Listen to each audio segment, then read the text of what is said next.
इस YouTube channel में आप सभी का स्वागत है। आज का हमारा टॉपिक है विज्ञान कक्षा 9 अध्याय 12 खाद्य संसाधनों में सुधार। इसमें है अध्याय के अंदर के प्रश्नों के उत्तर। पृष्ठ संख्या 159। पहला प्रश्न है, अनाज, दाल, फल तथा सब्जियों से हमें क्या प्राप्त होता है? उत्तर, अनाज से हमें कार्बोहाइड्रेट, दालों से प्रोटीन, फल तथा सब्जियों से विटामिन और खनिज लवण प्राप्त होते हैं। पृष्ठ संख्या 160। जैविक तथा अजैविक कारक किस प्रकार फसल उत्पादन को प्रभावित करते हैं? इसमें जैविक कारक है सूक्ष्म जीव, कीट, रोग तथा नेमेटोड फसल को नुकसान पहुंचाते हैं, इससे फसल उत्पादन कम होता है। अजैविक कारक हैं यहाँ पर सूखा, क्षारता, जलाक्रांति, गर्मी, ठंड तथा पाला अजैविक कारक हैं। ये फसल को नुकसान पहुंचाते हैं, इनसे फसल उत्पादन कम होता है। प्रश्न संख्या 2, फसल सुधार के लिए ऐच्छिक सस्य विज्ञान गुण क्या हैं? उत्तर, फसल सुधार के लिए ऐच्छिक सस्य विज्ञान गुण, यह फसल का वह ऐच्छिक गुण है जो फसल की उत्पादकता, गुणवत्ता, रोग प्रतिरोध क्षमता आदि को बढ़ाता है। जैसे चारा देने वाली फसलें, इनके लिए लंबी तथा सघन शाखाएं ऐच्छिक गुण हैं। अनाज देने वाले पौधे, इनके लिए बौने पौधे उपयुक्त हैं ताकि फसलों को उगाने के लिए कम पोषकों की आवश्यकता हो।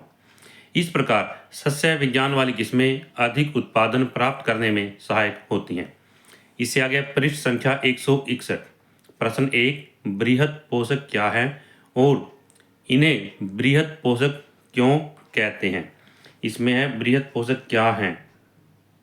उत्तर आगे इसका, यहाँ पर जिन पोषक तत्वों की पौधों को विकास एवं वृद्धि के लिए ज़्यादा मात्रा में आवश्यकता होती है, इन्हें बृहद पोषक तत्व कहते हैं। उदाहरण, nitrogen, phosphorus, potassium, calcium, magnesium और सल्फर। पौधे अपना पोषक कैसे प्राप्त करते हैं? उत्तर, पौधे अपना पोषक हवा, पानी तथा मृदा से प्राप्त करते हैं। हवा से कार्बन तथा ऑक्सीजन, पानी से हाइड्रोजन तथा ऑक्सीजन और मृदा से पौधे जो है एक तो बृहद पोषक तत्व प्राप्त करते हैं, दूसरा जो है सूक्ष्म पोषक तत्व प्राप्त करते हैं। जो बृहद पोषक तत्व है इसमें nitrogen, phosphorus, potassium, calcium, magnesium और सल्फर आदि। इसके बाद हम सूक्ष्म पोषक तत्व है iron, manganese, boron, zinc, copper, molybdenum, chlorine आदि। इससे आगे पृष्ठ संख्या 162। प्रश्न 1, मिट्टी की उर्वरता को बनाए रखने के लिए खाद तथा उर्वरक के उपयोग की तुलना कीजिए। उत्तर, खाद को जंतुओं के अपशिष्ट पौधों के कचरों के अपघटन से तैयार किया जाता है। इसमें कार्बनिक पदार्थों की मात्रा अधिक होती है। इसके उपयोग करने से भूमि की उपजाऊ शक्ति बढ़ती है। खाद भूमि को ह्यूमस प्रदान करते हैं। खाद का उपयोग करने से मिट्टी की संरचना में सुधार होता है, जिससे मिट्टी की जल धारण क्षमता बढ़ती है। इससे आ गया उर्वरक, इन्हें कारखानों में तैयार किया जाता है। इनमें नाइट्रोजन, फास्फोरस तथा पोटासियम की अधिकता होती है। इनके लगातार उपयोग से भूमि की उपजाऊ शक्ति घटती है। इससे आगे है यहाँ पर, ये भूमि को ह्यूमस प्रदान नहीं करते। इनके उपयोग से मिट्टी की संरचना पर कोई प्रभाव नहीं पड़ता, इसलिए मिट्टी की जल धारण क्षमता पर कोई प्रभाव नहीं पड़ता। इससे आगे पृष्ठ संख्या 165। प्रश्न 1, निम्नलिखित में से कौन सी परिस्थिति में सबसे अधिक लाभ होगा और क्यों? यहाँ पर 3 परिस्थितियाँ दी गई हैं। पहली परिस्थिति है, किसान उच्च कोटि के बीज का उपयोग करे, सिंचाई न करे अथवा उर्वरक का उपयोग न करे। दूसरी परिस्थिति है बी, किसान सामान्य बीजों का उपयोग करे, सिंचाई करे तथा उर्वरक का उपयोग करे।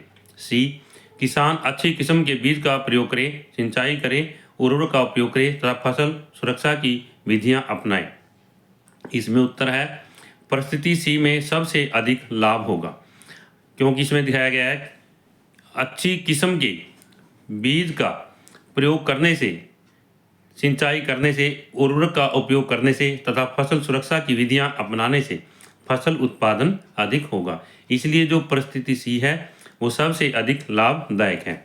इससे आगे है पृष्ठ संख्या 165।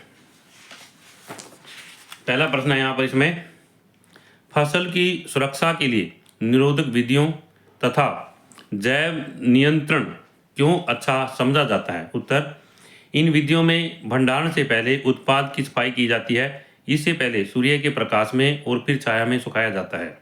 तथा धूमक का उपयोग किया जाता है, जिससे पीड़क मर जाते हैं। इससे अनाज भंडारण के समय खराब नहीं होता, इसलिए भंडारण की प्रक्रिया में फसल की सुरक्षा के लिए निरोधक विधियां तथा जैव नियंत्रण अच्छा समझा जाता है।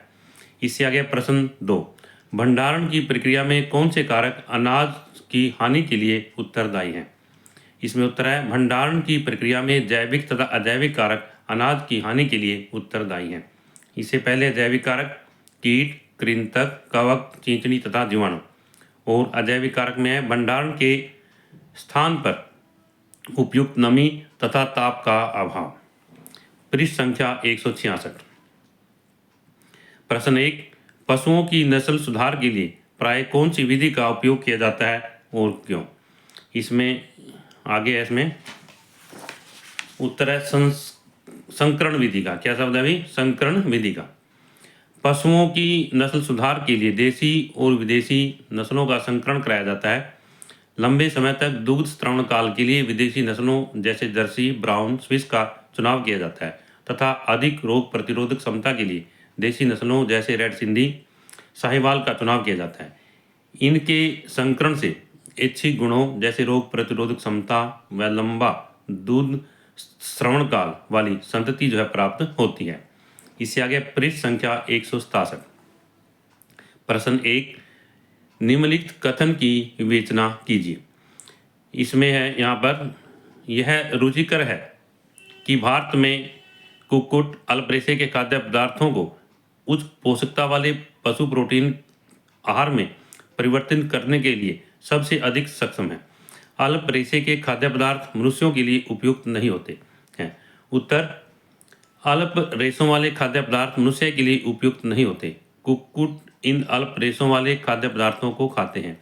उनके शरीर में ये पदार्थ उस प्रोटीन युक्त मांस बनाते हैं जिसे मनुष्य खाता है।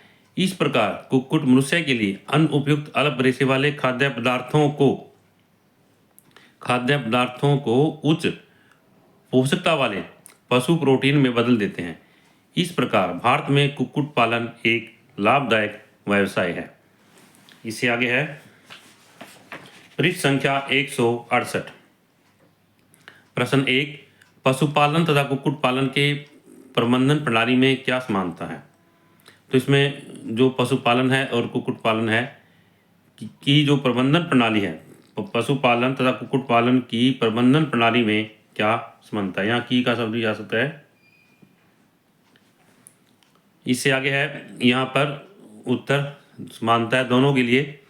आवास का तापमान उचित होना चाहिए, आवास स्वच्छ तथा हवादार होना चाहिए, पौष्टिक आहार मिलना चाहिए, रोगों तथा पीड़कों पर नियंत्रण एवं नस्ल सुधार आदि समानताएं पाई जाती हैं। प्रश्न संख्या 2, ब्रोलर तथा अंडे देने वाली लेयर में क्या अंतर है?